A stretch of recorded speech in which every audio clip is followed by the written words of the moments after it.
Hi, I'm Mike Papantonio, and this is America's Lawyer. If you want to know why politicians never do anything to help you, all you have to do is follow the money. And new reports found that lobbyists spent a record amount of money last year to stop progress on issues that matter to you. They matter a lot in your life. And social media, well, companies have gotten away with little to no regulation at all. And now they've grown into a corporate giant that's way, way too powerful. We're going to tell you what it's doing to us as a culture. And at least 40 members of Congress have violated conflict of interest laws in the last 12 months, and not a single punishment. Nothing's doled out to make these people stop what they're doing. In real terms, it's insider trading. It's all that and more. It's coming up. Don't go anywhere. America's Lawyer starts right now.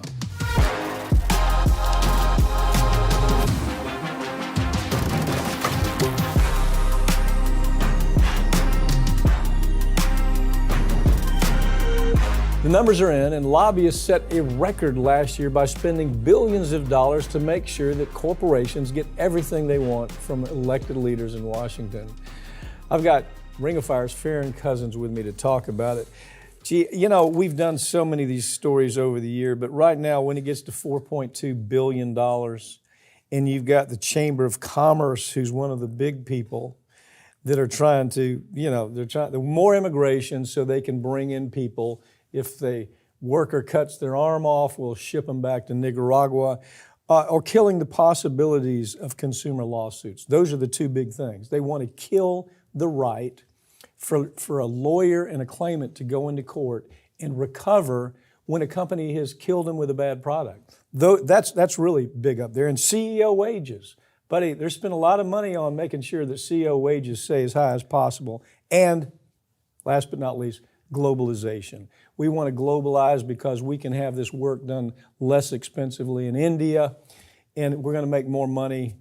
It's going to put American workers out of work, but those are the types of things we're looking at here, right? Yeah, absolutely. And it's interesting, when we think of lobbyists, we think of these people that go to DC to get these favors done to benefit them. But a lot of the work that lobbyists do is to make sure things don't happen.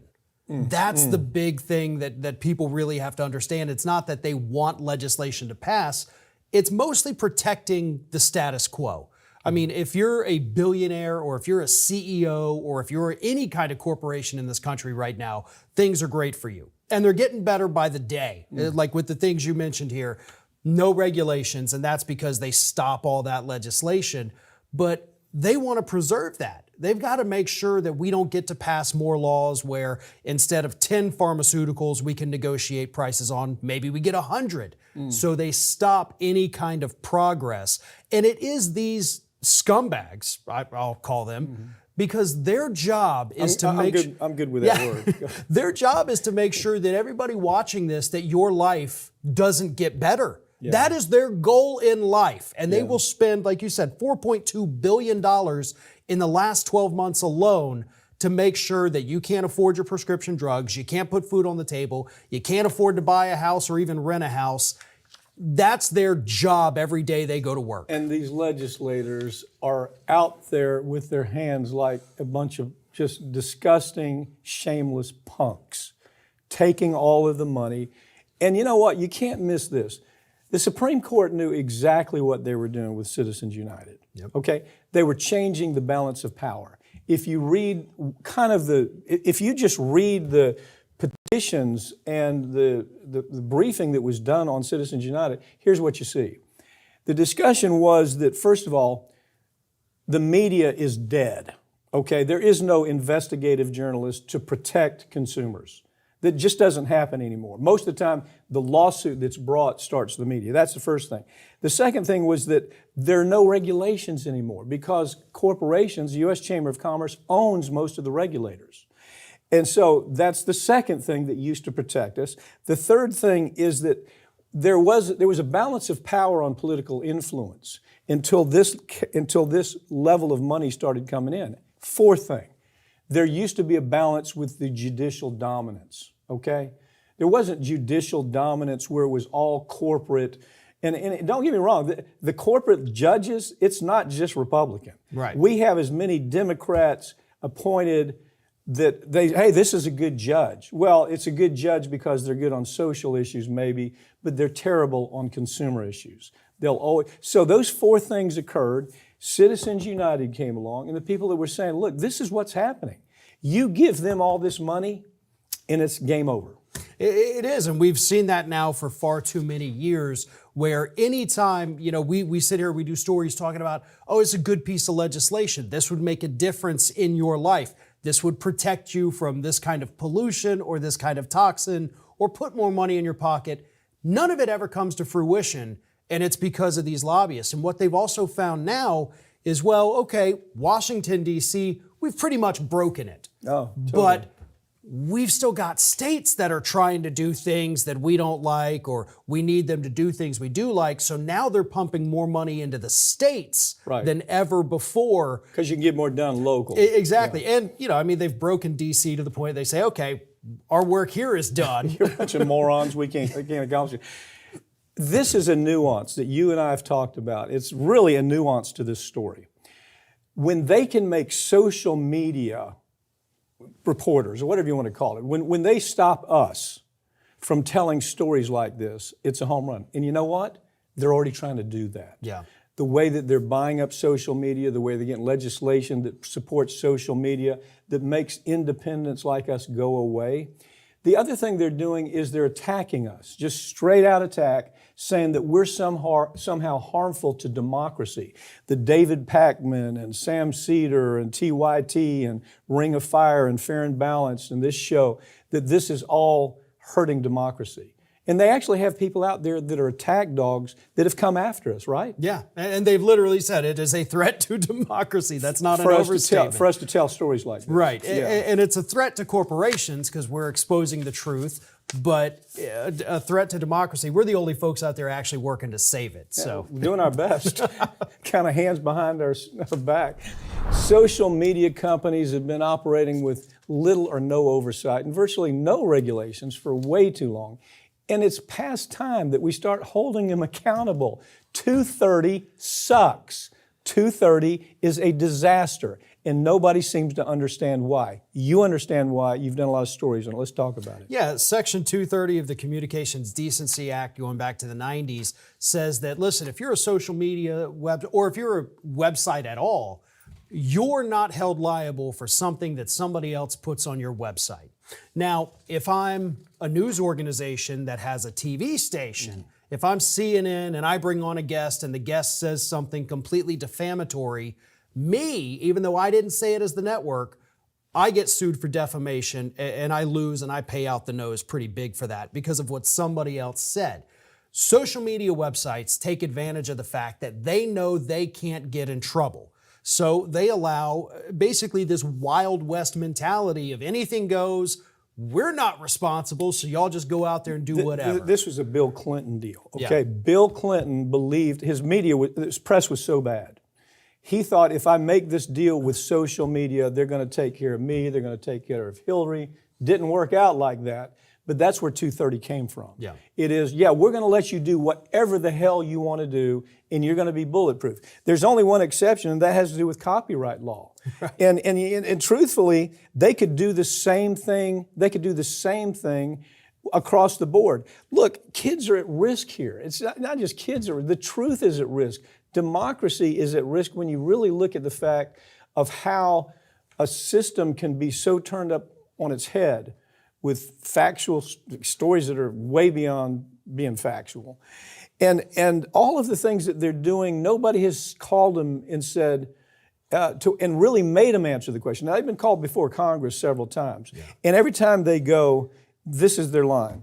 We take user safety seriously. If I have to hear that one more time after the number of suicides that have taken place from bullying, after the attacks, personal attacks that people have to front all the time because nobody's held responsible.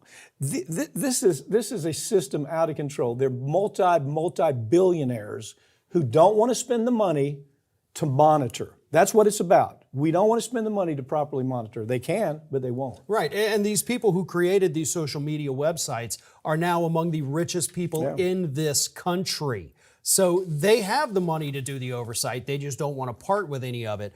But I will say too, Section 230, as you said, is terrible. They cannot enjoy blanket immunity. So I'm not agreeing with the folks who say it needs to be repealed. No, I'm it not needs right. It needs to be rewritten, because if we get rid of it, then what do we see at that point? We see the overreaction of social media sites. So they say, okay, if you talk about politics, you're gone, because politics is ripe for slander and defamation. So we don't want to run the risk. So all politics is gone. Left, right, center, doesn't matter. And that's a real threat. Obviously, it's a threat to what we do. It's a threat to what so many people in this country now do. Can't be absolute. Exactly. Yeah. You've got to, almost to paraphrase Obama from back in the day, you got to come at it with a scalpel instead of a sledgehammer to figure out. Right now, maybe but it's got to be done. Right now, maybe it is a sledgehammer. Maybe that's all that's going to get these people. Well, tear it down and rebuild it to where it works for the modern times. These folks believe they're above the law. They do. I mean, they show up in Congress with this smirk on their face. You know, we really are doing everything we can for public safety. It's just ridiculous. Well, it's because part of it too is they know, like, okay, well, I've given this person 10,000, 20,000. Yes. The last time it happened, I was looking across the people that were asking questions. They're easily $2 million up there with those people that were asking questions of the folks that they're supposed to be investigating and helping change. The family of a high schooler who took her own life are now suing the school for doing absolutely nothing to stop this horrific bullying and abuse that this child suffered with and drove her to suicide. This, to me, I don't know who, his name is Parlapanides. This is the guy who was at New Jersey Central Regional High School, okay? Girl attacked, beat with a bottle, bruised, her face was bruised, her whole body was bruised. She was in terrible shape after these little, sociopath, they're really sociopath, I mean, true sociopath female predators. That's what these girls were. She was on the ground kicking her, they were kicking her in the head, kicking her all over the body. Tell us what happens. Yeah, they were assaulting her, and not just assaulting her. Obviously, there's tons of witnesses all around doing nothing. It was filmed, and as if that wasn't bad enough, it was then filmed and uploaded to social media. And as if that were not enough, she then, the young woman who took her own life, was bullied more online. As the video shows that she is obviously the victim here, more people pile on and send her these horrific threats and, mocking her, making fun of her, just absolutely pushed her to her absolute limits. And the school knew it. The school knew that this video was online, and they did not. They're actually blaming her. Oh yeah, and the family. That's what I'm trying to tell you. The ugly thing is they have what they call their anti-bully specialist there on staff. Okay, you have this guy. I just can't get away from this. This guy, his name is Parlapanides. Parlapanides, I guess is how he says it. This is what he writes. Listen to this. After this family has lost their daughter, this is a quote. Now, this is coming from the sources, Daily Mail, but they got this one right because I've seen it in 4 or 5 different sources. The father is this is what he says. This is a quote from him. The father is very upset and has lost his child, so sometimes you have to eat the shit sandwich. Did you see that? This is what this idiot in charge of this Central Regional High School says. And then the other idiots that I'm sure this fella hired, the other idiots were supposed to be anti-bully specialists. They see that this is all over the internet. They know this girl has had the hell beat out of her. They know she's just hugely embarrassed. And the little sociopath predators, the girls who did this, that if they don't go to jail, I just don't even know what the hell we do. Either the parents have to suffer or these little predators have to suffer. But they write and they say this. They brag about the fact of how funny the video is. And if you want the video, we'll send it to you. It's hilarious. This poor girl getting beat down on the ground at this high school. And then leadership at the high school doing nothing about it. Right. Well, because the high school said, well, we don't want to, make these girls into, these pariahs or whatever Hell, it they are was. already prized. They're going to be. They're going to come up some form of criminal at some point in their life. Well, if you followed them, you would see it happen. Well, and like I said, they blamed the young woman herself. They said, well, she got into drugs. So obviously, whatever happens to her, she kind of deserves it, I guess, is their thinking. They said, oh, well, the father had an affair. 6 years, 8 years before. Yeah. So they're literally shifting the blame and saying that, okay, well, yes, she took her own life, but it's not the fault of the people who beat the hell out of her and put it online. It's because her dad had an affair and her mom was passed away. It's the most sickening thing I've ever seen. I would work for free. Whoever's handling this case, if they called me and they said, would you help try this case for free, I would do it. I would do it. I would go after these little sociopath predators with everything I had and send a hell of a message. And more importantly, I'd go after the administrator. Can you imagine an administrator writing something as horrible as that? Now, that's what's reported. He didn't say that to me, but that's what's reported. Yeah. Who knows? A new report has found that at least 40 members of Congress have violated conflict of interest laws in the past 12 months. And because nobody ever gets punished, we could see that number continues to grow larger every year.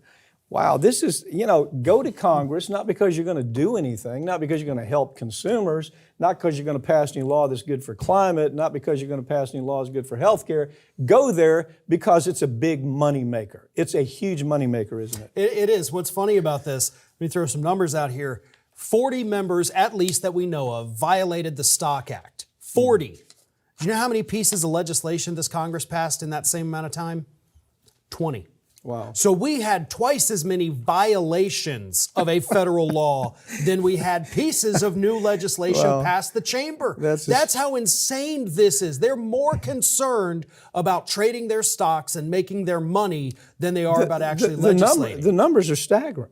They really are. We did one story where we saw that it was a 286%. You take the S&P, okay, and this legislator made 280% higher than the S&P. Right. Nancy Pelosi made almost 70% higher than the S&P. All of these folks are cashing in on what they know. They go to committee meetings, they learn that there's going to be a new war. Well, let's go buy defense stock. Matter of fact, this one part of this that caught my eye, Rick Allen from Georgia, $8.5 million in stock transactions. It took him 6.5 years before he reported it. And they give him these lame excuses like, well, it was a mistake. It was an error. It was a clerical error, administrative error. These are actually excuses. Or my financial advisor, well, he's to blame. And they know it's a lie. I mean, it's more Democrat. Interesting on this story, it's more Democrats doing this than Republicans. Maybe they have more money. I don't know why. But this is not a Democrat-Republican story. No, this is one of those where it is the left, it is the right, it is everybody almost that we have in Congress that is doing this.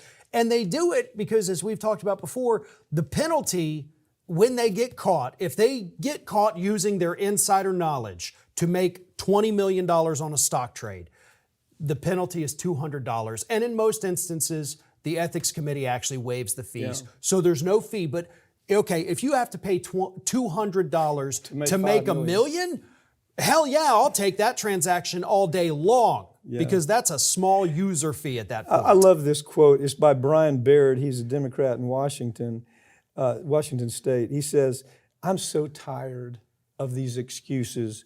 The dog ate my homework is what all of my colleagues are saying. The dog ate my homework. I'm not responsible for this. It's criminal conduct that you and I would be in prison for 10 to 20 years if we did this. If we did one of them, much less hundreds and hundreds year after year, but they don't go to prison for it. They get rewarded. They make more money. They're able to come into Congress paupers and leave multimillionaires. Great example, Nikki Haley, we talk about all the time. Yeah, she actually, it was reported not that long ago, Nikki Haley just got a huge infusion of campaign cash from Wall Street to save her, even though obviously she got no shot at winning, but Wall Street says, we like you, here's more cash. Well, why do they say that? Because she's nothing but a corporate whore. I mean, she literally is. I mean, look at her relationship with Boeing. Yeah. I mean, is she better than Trump? Probably. You know, I mean, that's not a tough standard. But, you know, she comes into Congress, she's a pauper, has no money. Within, 5 years, she's living in a $5 million mansion. Where'd the money come from? It came from her relationship with corporate America. That's why you have Wall Street pumping so much money into her campaign. Yeah. Farron, thanks for joining me, okay? Thank you. That's all for this week, but all these segments are going to be posted right here on this channel in the coming week, so make sure you subscribe. I'm Mike Papantonio, and this has been America's Lawyer, where we tell you the stories every week that corporate media won't tell you because their advertisers don't allow them. If they tell the story, the advertisers are going to pull the money, or their political connections are so strong, either Democrat or Republican, that they're afraid to talk about their political party. As you've seen on this show for years, we're not afraid to talk about either political party. We talk about balls and strikes. Hopefully we'll see you next time.